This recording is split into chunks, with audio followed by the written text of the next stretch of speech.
Olá, seja bem-vindo ao canal Espírita Fraterno, seu canal de estudo e divulgação espírita. Mais uma vez, por sugestão de algumas pessoas, eu estou aqui trazendo uma análise, quer dizer, minha opinião, sempre baseada na doutrina espírita, é claro, dessa vez sobre o filme O Nosso Lar, o primeiro de 2010, já que o segundo, O Nosso Lar 2, Os Mensageiros, ele está sendo inclusive exibido nos cinemas na atualidade, e sobre ele eu já fiz um vídeo recentemente que você pode encontrar aqui no canal. Aliás, que já obteve 21 mil, em torno disso, 21 mil visualizações. Isso me deixa muito contente, porque é sinal de que, de alguma forma, as pessoas estão gostando desse trabalho que a gente tem feito no canal. Eu fico muito gratificado com isso. Aliás, eu aproveito para pedir a você que está aí agora, nesse momento, que se inscreva no canal, ative aquele sininho de notificações do mais escuro, para ser avisado quando tiver novos vídeos publicados aqui. E, evidentemente, não esqueça de deixar o joinha. Olha, nem a inscrição, nem o joinha não custa nada. Você pode fazer. É preciso, antes de tudo, elogiar a intenção do diretor Wagner de Assis, um espiritista experiente. Ele vem desenvolvendo seu trabalho cinematográfico, roteirizando e dirigindo muito bem os filmes, né? E esses filmes, principalmente os espíritas, ajudam muito na divulgação da doutrina espírita. Isso tem que ser elogiado. E olha que é muito difícil agradar todo mundo, né? Eu entendo que tem valido muito a pena esse trabalho que ele tem feito, e para mim ele está de parabéns, ele e toda a equipe, claro, né? Mesmo que em alguns aspectos eu não concorde, ou não concorde com alguma coisa, alguma cena, um sentido e tal, não importa. Para mim tá bom. Bom, vamos lá. No início do filme, quando André Luiz está no umbral, as cenas são muito boas e descrevem o que foi relatado por André Luiz, incluindo a chegada de Clarencio, até com as mesmas falas do livro. Isso é muito legal, ficou muito bom. Quando eles chegam ao nosso lar, a narrativa também é muito fiel, tem apenas algumas modificações. E, por exemplo, quando ele estava no hospital, por exemplo, aquele sujeito que está sentado do lado do André no filme, deitado, e que o André dá água para ele cala a boca e tal, no livro ele não existe. Ele foi colocado no contexto, eu acho que sim, apenas para mostrar o lado egoísta e impaciente do André. Outro fato, no livro, 2 enfermeiros levam André até a maca, da maca até o hospital. Depois que ele chega, um deles dá água, dá os primeiros cuidados e tal, e no fim da tarde, quando ele ia embora, para ver a oração do governador, o André pede para ir com ele, e ele leva ele vai. No filme, a oração é apenas no dia seguinte pela manhã, e quem faz é a veneranda, e não é o governador. Olha a diferença. Aliás, o nome dos 2 que levaram a maca e que resgataram o André nem foi mencionado no livro. O Lísias só aparece depois. Aí no filme, nesse momento, na sequência, tem uma grande modificação em relação ao livro. Quem atende como médico espiritual no livro é Henrique de Luna, que foi excluído do filme. Ele não é nem mencionado. Inclusive o diretor do filme, o Wagner de Assis, numa entrevista ele conta que num determinado momento das gravações ele passou mal. E um médico que estava acompanhando os trabalhos, né, como consultor, pediu para que ele deitasse lá numa mesa e tal, e que ele seria tratado ali por um médico espiritual. Beleza. Ele deitou, ele é espírita, foi tratado ali mesmo e depois que melhorou, o médium disse para ele que quem cuidou dele naquela hora foi o espírito Henrique de Luna, aquele médico que cuidou do André Luiz e ainda estava no nosso lar até os dias de hoje. Olha, e ele, o diretor, excluiu a figura dele no filme. Que ironia, né? Ele disse, inclusive, na entrevista, que ficou muito envergonhado com aquela situação. Na hora ele ficou muito constrangido, mas ele não tinha como modificar o roteiro, já estava feito. Paciência. Mas isso não alterou de grande forma lá o filme. Não mudou muita coisa, não. Em verdade, a exclusão do Henrique de Luna, como eu falei, ela não significou grande coisa. Não fez falta, vamos dizer assim. No filme, quem fez a função de acompanhar foi o Lísias, desde o resgate até como enfermeiro. No livro, o Lísias só aparece depois como assistente do Henrique de Luna. E daí para frente ele vai passar a ser amigo do André, leva ele para casa dele, aquela coisa toda. E isso Está muito parecido. E até um detalhe interessante que o André Luiz ele desencarnou também por câncer, além da sífilis, que foi mencionado. Isso foi omitido no filme. Eu não sei por que omitiram. Eu entendo até que seria um ótimo momento para reafirmar o alerta quanto ao cuidado que a gente deve ter para não contribuir com o surgimento dessas doenças, né? Vibrações, pensamentos, comportamento. Bom, vamos lá. No filme, depois que o Lísias volta, no dia seguinte para cuidar do André, surge o Clarencio, que dá ali algumas informações, conversa com o André que estava aflito sobre a situação dele, inclusive fala da questão do suicídio e as consequências, que fizeram ele passar por aquilo nas regiões inferiores. Né? Isso está no filme. Só que no livro, não é o Clarencio que tem esse diálogo com o André, foi o médico Henrique de Luna, isso que eu comentei antes. Ele que manteve a maior parte daquele diálogo com o André, está no livro. Bom, na sequência, no filme, voltando ao filme, aparece aquela senhora, Dona Amélia, aquela que agradece aos préstimos de André como médico, e grita, doutor André, né? E ajudou muito o marido dela, lembra? Só que no livro ela não existe. Ela foi criada no filme. Eu entendo que ela deve ter sido criada para demonstrar o constrangimento do André Luiz, que ele nunca deu devido valor àqueles gestos que ele tinha de atender, né? Inclusive mostra que ele apenas fazia, que ela, Dona Amélia, era a única que fazia prece por ele, além da mãe dele. É claro, você vê, eu acho que enalteceu isso. Mas na história não foi assim. O André, na realidade, atendeu mais de 6.000 pacientes gratuitamente, doando receitas, mas apenas uns poucos, acho que 15 deles fizeram prece para ele. Talvez eles tenham feito assim no filme para demonstrar que ninguém é superior a ninguém, que era como o André se achava, né? Mas vamos lá, vamos em frente.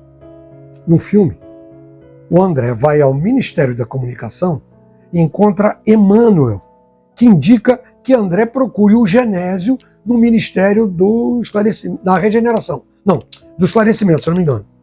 Para saber como é que ele poderia ter condições de mandar mensagens para sua família. Eu posso estar confundindo os dois ministérios, mas não importa.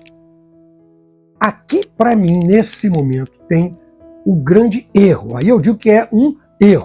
Foi ruim. Mas eu não vou falar disso agora, não. Vou falar mais adiante. Eu explico para vocês, já. Vamos continuar aqui. Aliás, aproveita e se inscreve no canal e não esquece de ativar aquele sininho de notificações mais escuro, né, para todas as notificações. E, evidentemente, deixar o seu joinha. Não esquece, não. Aproveita agora. É lógico que se você quiser comentar também, fica à vontade. Isso aí não tem dúvida, não. Bom, seguindo lá, mostra o Genésio que atende aos presentes, aos pares, né?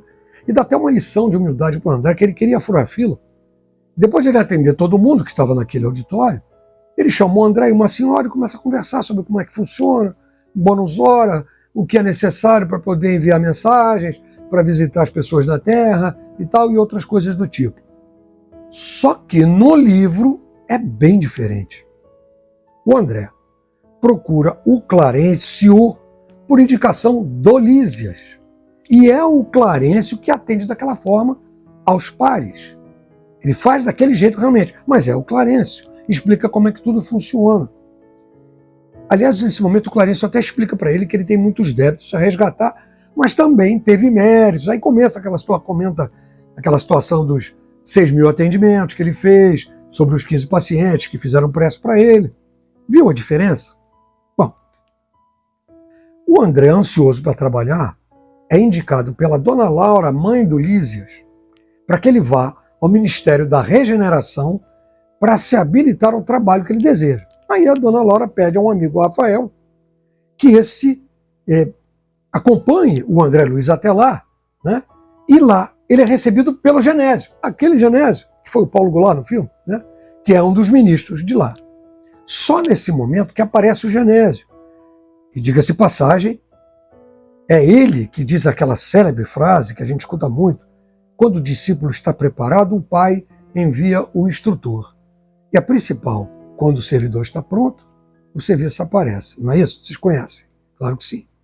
O Genésio atende o André e chama o Tobias para que vá com ele às câmaras de retificação. Veja, somente nesse momento é que aparece o nome Tobias no livro. Mas no filme eles colocaram o Tobias como um dos enfermeiros que resgatam o André. Lembra que eram dois e o outro era o Lísias, no filme. É Tobias, na realidade, que leva André até onde ele conhece a Narcisa. E essas cenas, inclusive da câmara de retificação, são muito fiéis ao livro. A descrição é muito parecida mesmo. Tem até um sujeito que está deitado numa maca e ele vomita um líquido viscoso preto, né? Exatamente como conta no livro. Outro detalhe. No filme, aparece a sobrinha do Lísias, a Heloísa, que vai ficar na residência da avó, Dona Laura, mãe do Lísias. Ela foge para voltar para a terra, para voltar para o noivo, não é isso? No filme. Mas ela retorna em frangalhos, toda arrebentada, né? Certamente deve ter sido atraída para o umbral. E é tratada nas câmaras de retificação. Ali o André ajuda, com água, dá conselho, conversa e tal. Só que no livro, não é ela. Não é ela que foge e sai correndo. É um homem chamado Ribeiro e que está em total desequilíbrio e sai correndo desesperado, porta fora, para tentar atravessar até ser novamente resgatado. E ele foi acalmado, inclusive, pela Narcisa, né? E é interessante que cabe até destacar nesse ponto que a mensagem dessa cena, no livro, é muito bacana, é bastante clara. É de que, como as pessoas aqui na Terra, quando alguém morre, ficam chorando, murmurando, lamentando a falta do que faleceu, desejando que tivesse ali, aquela amargura mesmo, né? Esse comportamento, se o desencarnado não tiver um certo desenvolvimento, preparo, ou não tiver um certo amparo, ele pode cair em desespero e vibra daquela forma como estava o Ribeiro, inconformado. Isso pode levar até regiões inferiores, como quase aconteceu com ele de volta, né? Bom, lembrando, isso que eu falei é no livro, não é no filme. O André vai ao encontro da mãe e encontra ela no gabinete do governador. Não é isso? No filme. Mas o reencontro não foi dessa forma, como mostrou no filme. Não. No livro, foi o Lísias que trouxe a mãe do André até a casa dele, Lísias, onde estava o André. Ele ficou muito emocionado, chorou muito, conversaram longamente, né? E o diálogo que eles tiveram, esse sim, é muito parecido com o do filme. Eles são muito parecidos do livro. São muito iguais. Bom, eu já estou chegando aqui até perto do final do vídeo e a gente vai ver o André indo acompanhado por dois tipo anjos de guarda, né, para visitar a família. E lá ele encontra uma situação do novo casamento, dos filhos, a doença que é o novo marido da esposa, né? Ele constata lá, ele sofre pra caramba, ele se sentiu traído, né? Amargurado. Só que depois dele se conscientizar daquela realidade, ele pede perdão a ela e coloca fluidos no copo de água que o marido bebe e fica praticamente curado. É isso? Tá lá no filme. Só que, na história do livro, ele não foi acompanhado por aqueles dois e nem ficou sozinho na casa. Narcisa que foi com ele. Exatamente porque, como ele já estava integrado ao trabalho nas câmaras de retificação, e ele tinha muito pouca experiência, ela queria ajudar e até se precaver como uma proteção para ele, para que ele tivesse protegido. É a Narcisa que vai pedir ajuda aos espíritos benfeitores da floresta, certamente alguns elementais, que dão para ela alguns componentes necessários e ela manipula e despeja na água para o marido lá, da esposa dele beber. É esse tratamento e que dura várias semanas. Finalmente, final de tudo, ele fica curado.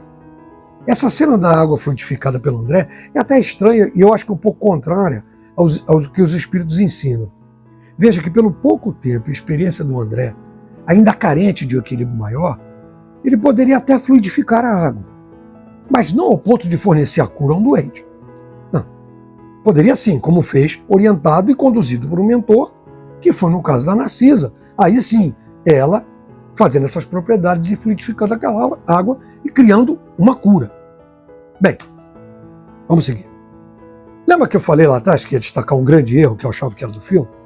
Pois é, para mim o grande erro do filme é sobre Emmanuel, que aparece no meio do filme e rapidamente depois em algumas cenas.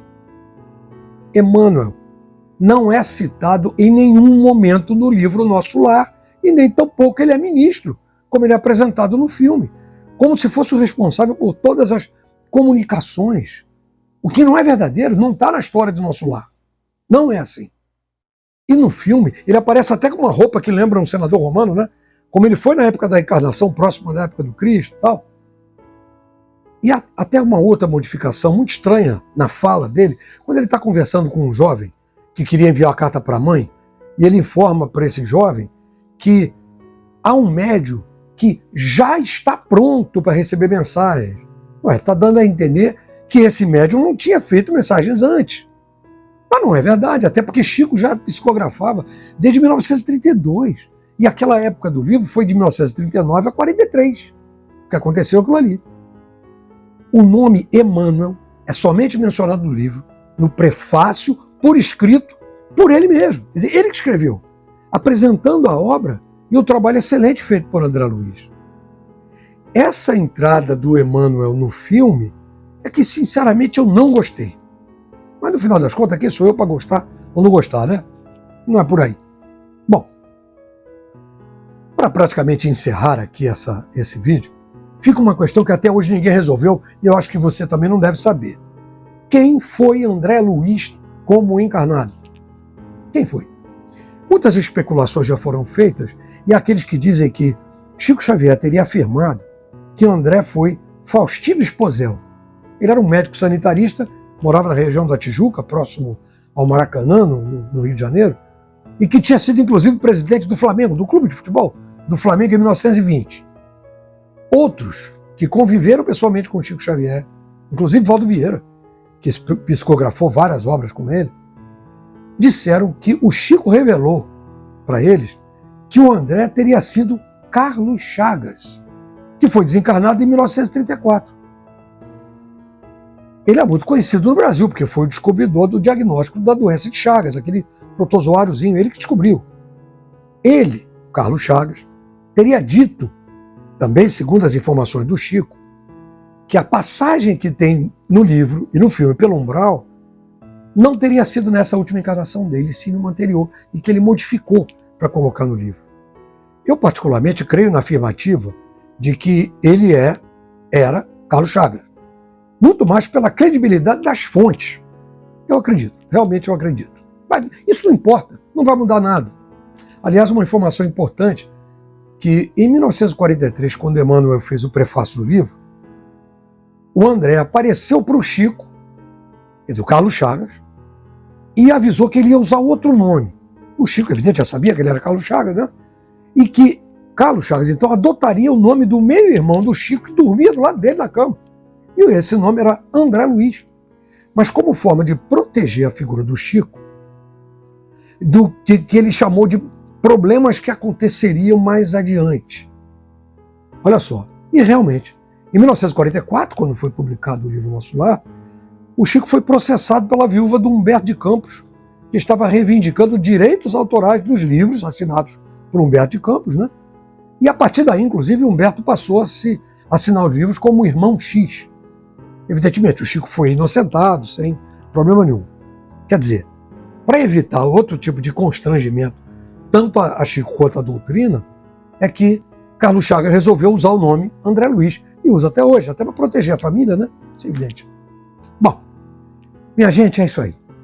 A minha intenção aqui é apenas, de alguma forma, ajudar ao esclarecimento dessas questões entre o filme e o livro, até para indicar para vocês que leiam o livro, leiam o Nosso Lar, é lindo, maravilhoso. Não se limitem a assistir os filmes, o filme, no caso, principalmente filmes espíritas, porque você pode até, em alguns casos, ter alguma dúvida, que nos livros elas são sanadas. Você sendo espiritista ou não, não importa. O que importa é que você leia os livros, porque tudo que é feito ali é feito com muito respeito na divulgação da doutrina espírita. E é essa a minha intenção aqui, trazendo esses comentários, trazendo os estudos do Livro dos Espíritos que nós temos aqui, que você pode achar aqui no canal, que são os encontros com Kardec. Toda semana tem um encontro novo, com várias questões do Livro dos Espíritos que a gente conversa a respeito. Tem os momentos com o Chico, em que eu trago relatos com a voz do Chico Xavier, inclusive, em alguns poemas, ou até algumas mensagens que ele mandou, e ainda quando estava encarnado.